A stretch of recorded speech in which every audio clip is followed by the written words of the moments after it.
28 मासूमों की लाशें अभी तक जमीन पर ठंडी भी नहीं हुई थीं और उसी वक्त भारत ने चुपचाप उठा लिया एक ऐसा कदम जो दुश्मन के रग रग में पानी की तरह डर घोल देगा। क्या ये पानी ही अब पाकिस्तान की तबाही की वजह बनेगा? क्या इंडस वाटर ट्रीटी जो दशकों से शांत थी अब भारत के बदले का सबसे घातक हथियार बनने वाली है? क्यों अचानक से जल शक्ति मंत्रालय, इंटेलिजेंस एजेंसियां और टॉप लेवल मीटिंग्स एक्टिव हो गई हैं? क्या भारत वाकई वाटर स्ट्राइक की तैयारी कर रहा है?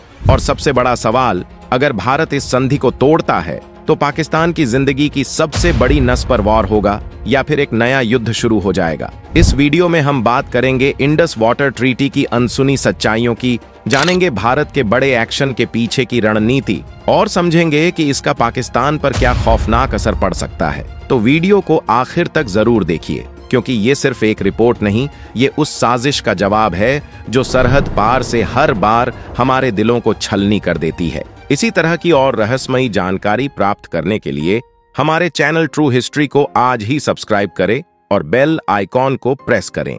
दरअसल भारत की नेशनल सिक्योरिटी पर फैसला लेने वाली सबसे बड़ी बॉडी का नाम है कैबिनेट कमेटी ऑन सिक्योरिटी यानी CCS। PM इसके प्रेसिडेंट होते हैं। Defence minister, home minister, finance minister और फॉरेन मिनिस्टर इसके मेंबर होते हैं। तो 22 अप्रैल को पहलगाम अटैक होता है, जिसके बाद 23 अप्रैल को PM मोदी अपने हाउस में CCS की मीटिंग लेते हैं। करीब 2.5 घंटे की मीटिंग में 5 पॉइंट्स पर एक्शन लागू करने का फैसला लिया जाता है। पहला एक्शन, इंडस वाटर्स ट्रीटी को रिवोक किया गया। दूसरा action, Attari Wagah check post को तुरंत बंद किया गया। इसके तहत जो लोग लीगली चेक पोस्ट पार करके इंडिया आ चुके हैं, उन्हें 1 मई से पहले वापस पाकिस्तान जाना होगा। तीसरा एक्शन, पाकिस्तानी नागरिकों को सार्क वीजा छूट योजना के तहत भारत आने की इजाजत नहीं होगी। पहले से जारी सभी वीजा कैंसल्ड होंगे। साथ ही वीजा पर पहले से भारत आए पाकिस्तानियों को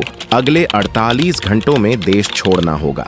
चौथा एक्शन, दिल्ली में सिचुएटेड पाकिस्तानी एम्बेसी में तैनात सिक्योरिटी और सीनियर ऑफिसर्स को 1 हफ्ते में भारत छोड़ना होगा। इन पदों को अब इंडिया में खत्म माना जाएगा। भारत भी अपने सिक्योरिटी एडवाइजर को इस्लामाबाद से वापस बुलाएगा। पांचवा एक्शन, भारत और पाकिस्तान एम्बेसी में सीनियर ऑफिसर की संख्या 55 से घटाकर 30 की जाएगी। ये कटौती 1 मई 2025 से लागू होगी। अब सवाल है साहब कि इंडियन गवर्नमेंट के लिए गए इन 5 बड़े फैसलों से आखिर होगा क्या? इसके जवाब में BHU में UNESCO chair for peace professor Priyankar Upadhyay बताते हैं कि पाकिस्तान की कमजोर सरकार को भारत सरकार ने मैसेज दिया है कि अब हम आतंकवाद को नजरअंदाज नहीं करेंगे और आपको इसे रोकना पड़ेगा। इसके बाद सवाल है कि सिंधु वाटर एग्रीमेंट को रिवोक करने से पाकिस्तान पर कितना बुरा असर होगा। दरअसल पाकिस्तान में खेती की 90% जमीन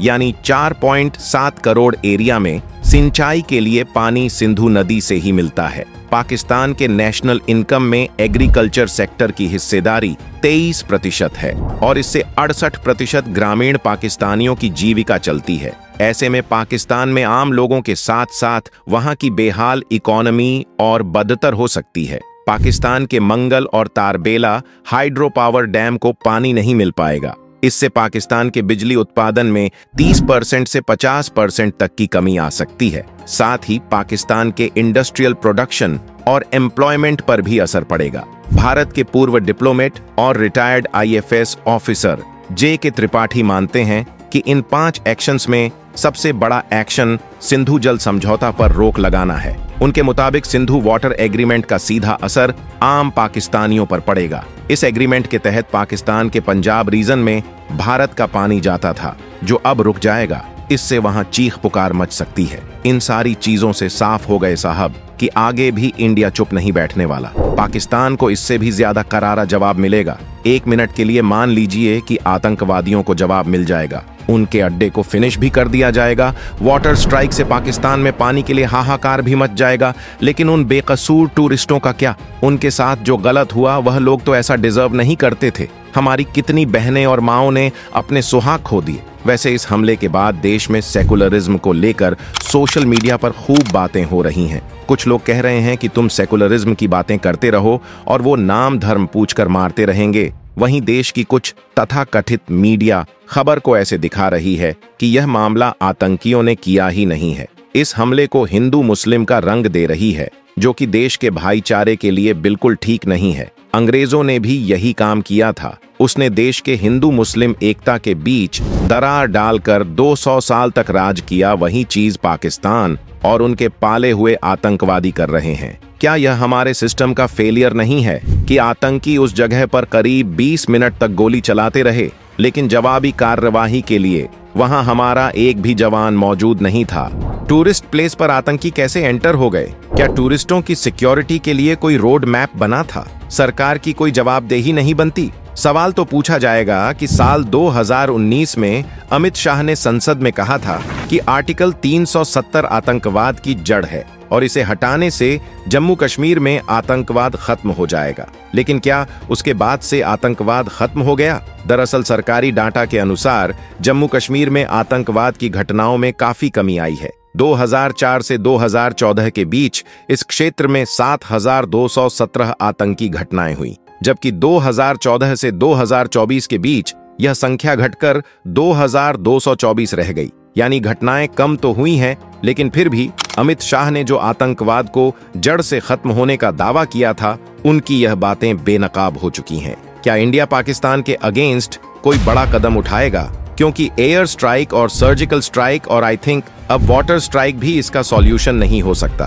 क्योंकि एयर स्ट्राइक और सर्जिकल स्ट्राइक के बाद भी कश्मीर घाटी में घटनाएं लगातार हो रही हैं। वैसे सरकार वाटर स्ट्राइक के बाद क्या करेगी, ये देखना अभी बाकी है। गवर्नमेंट कोई भी प्लान मीडिया या पब्लिक डोमेन में शेयर नहीं करती। ये सब चीजें सीक्रेट रखी जाती हैं ताकि दुश्मन को किसी भी प्लान की भनक ना लगे। फिर भी ब्रिटिश मैगजीन इकोनॉमिस्ट के डिफेंस एडिटर शशांक जोशी के अकॉर्डिंग भारत अगले हफ्ते में पाकिस्तान के खिलाफ कोई बड़ी कार्रवाई कर सकता है। इसके बाद शशांक जोशी से एक एक्स यूजर ने पूछा कि आपके अकॉर्डिंग डेट क्या होगी। इसके जवाब में फिर जोशी ने कहा 60% चांसेस हैं कि मई के लास्ट वीक में, और मैं यह कोई मजाक नहीं कर रहा हूं।